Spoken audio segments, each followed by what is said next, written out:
जय श्री कृष्ण दोस्तों, life style with God में आपका स्वागत है। दोस्तों, सावन भोलेनाथ का प्रिय महीना है। इस पूरे महीने भगवान भोलेनाथ की कृपा अपने भक्तों पर बरसती है और भक्त भी अपने अपने तरीके से भोलेनाथ को मनाने की कोशिश करते हैं। कोई उनका दूध से अभिषेक करता है, कोई दही से अभिषेक करता है, कोई शहद से अभिषेक करता है, तो कोई कांवर चढ़ाता है। प्रत्येक व्यक्ति अपने अपने तरीके से भोलेनाथ को प्रसन्न करने की कोशिश करता है। वैसे तो हमारे भोलेनाथ इतने भोले हैं कि कोई सावन के महीने में अगर प्रेम और श्रद्धा से ओम नमः शिवाय का जाप भी कर ले तो भोलेनाथ प्रसन्न हो जाते हैं।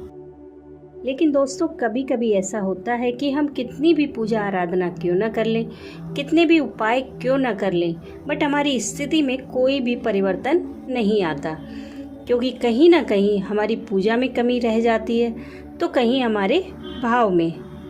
और कभी कभी हमारी पूजा भी ठीक ठाक होती है और भाव भी सच्चे होते हैं, पर हम सही दिनों का चुनाव नहीं कर पाते, क्योंकि साल में कुछ दिन बहुत खास होते हैं जिन पर की जाने वाली पूजा व आराधना हमें और दिनों की अपेक्षा कई गुना फल देती है। इसलिए दोस्तों, मैं हमेशा बोलती हूँ कि इन खास दिनों को आप अपने हाथों से बिल्कुल भी ना जाने दें, क्योंकि दोस्तों हर त्योहार का, हर दिन का अपना एक समय होता है। जैसे कि आप सावन में कोई पूजा कर रहे हैं या फिर आप किसी पूजा से चूक गए तो आपको इसका मौका पूरे 1 साल के बाद ही मिलेगा। आप नवरात्रि में कोई पूजा कर रहे हैं तो उसका मौका आपको 6 महीने के बाद मिलेगा। अगर आप एकादशी पर कोई उपाय करना चाहते हैं और आप चूक गए तो उसका मौका आपको 15 दिन के बाद ही मिलेगा। और अगर आप होली दीपावली पर आपने कोई चूक कर दी तो उसका मौका आपको पूरे 1 साल के बाद ही मिलेगा। इसलिए कोशिश करें ऐसे मौक़ों को अपने हाथों से बिल्कुल भी ना जाने दें। आज मैं आपके साथ शेयर करूंगी एक ऐसा उपाय जिसे आपको सावन में सोमवार के दिन करना है। जिन भाई बहनों को नौकरी की समस्या है, जिनकी नौकरी छूट गई है, या फिर जो बच्चे हैं पढ़ाई के बाद नौकरी पाने की कोशिश में लगे हैं, वो लोग इस उपाय को कर सकते हैं। लेकिन दोस्तों, इसका मतलब यह बिल्कुल भी नहीं है कि जिनको दूसरी परेशानियां हैं या जिनको दूसरी समस्याएं हैं वो इस उपाय को नहीं कर सकते।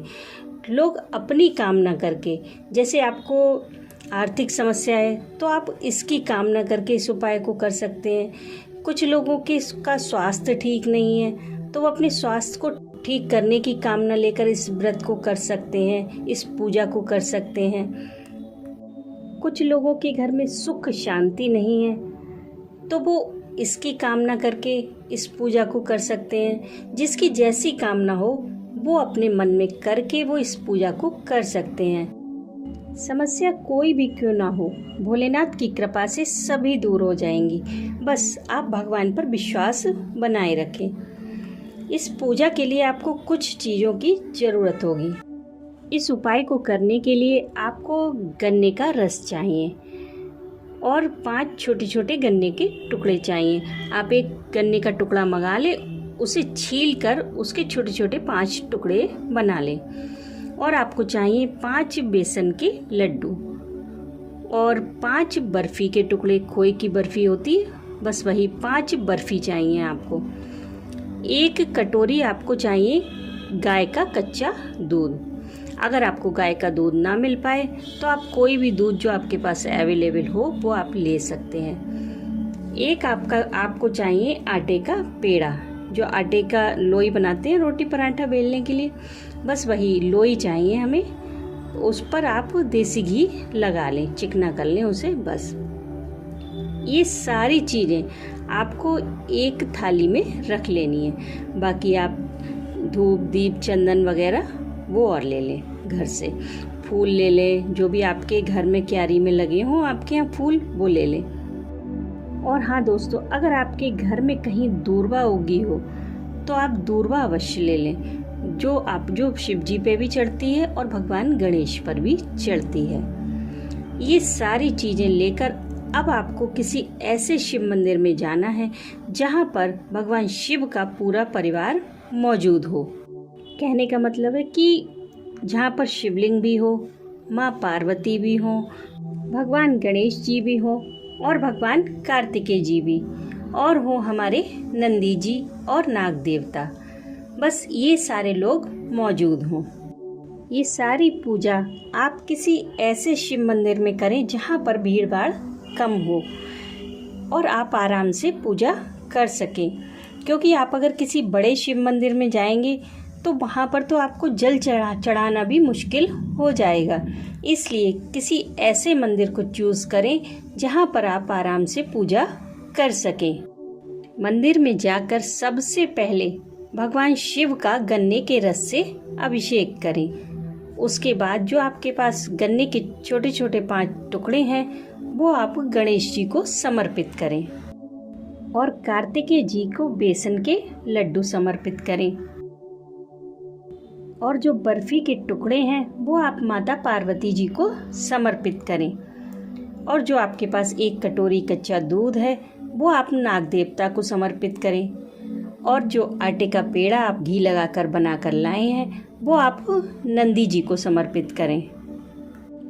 उसके बाद आप शिवलिंग पर बेलपत्र, धतूरा, भांग, जो भी चीज़ आपको वहाँ मंदिर में मिल जाए वो आप लेकर चढ़ा सकते हैं। बट जो आप घर से लेकर आए हैं फूल और दूर्वा वो आप भगवान शिव को और भगवान गणेश जी को अवश्य समर्पित करें।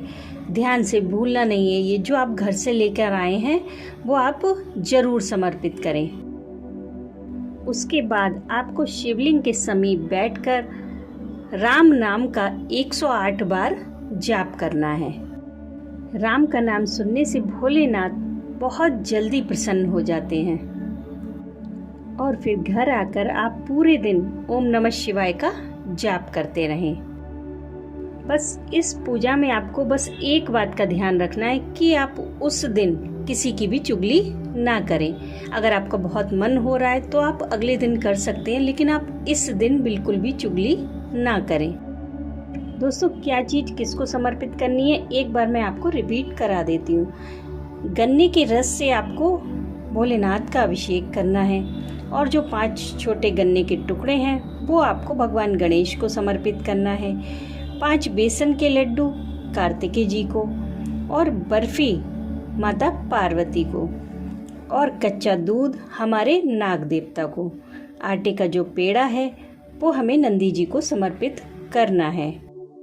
और दोस्तों, एक बात और क्लियर कर देना चाहती हूँ जो मैं हमेशा वीडियो में करती हूँ कि यदि आप इस पूजा को किसी मनोकामना की पूर्ति के लिए करना चाहते हैं तब आपको सारी चीज़ें सेम टू सेम चाहिए। आप एक भी चीज़ स्किप नहीं कर सकते। बट अगर आप निष्काम भाव से भोलेनाथ की प्रसन्नता के लिए यह पूजा करना चाहते हैं, उनकी भक्ति पाने के लिए यह पूजा करना चाहते हैं, तब अगर आपकी 1-2 चीज़ छूट जाए कोई प्रॉब्लम नहीं है, आप उसकी जगह दूसरी चीज़ ले सकते हैं। तो दोस्तों, कनेक्ट करिए अपने लाइफस्टाइल को गॉड के साथ। मैं मिलती हूँ आपसे नेक्स्ट वीडियो में। तब तक के लिए राधे राधे।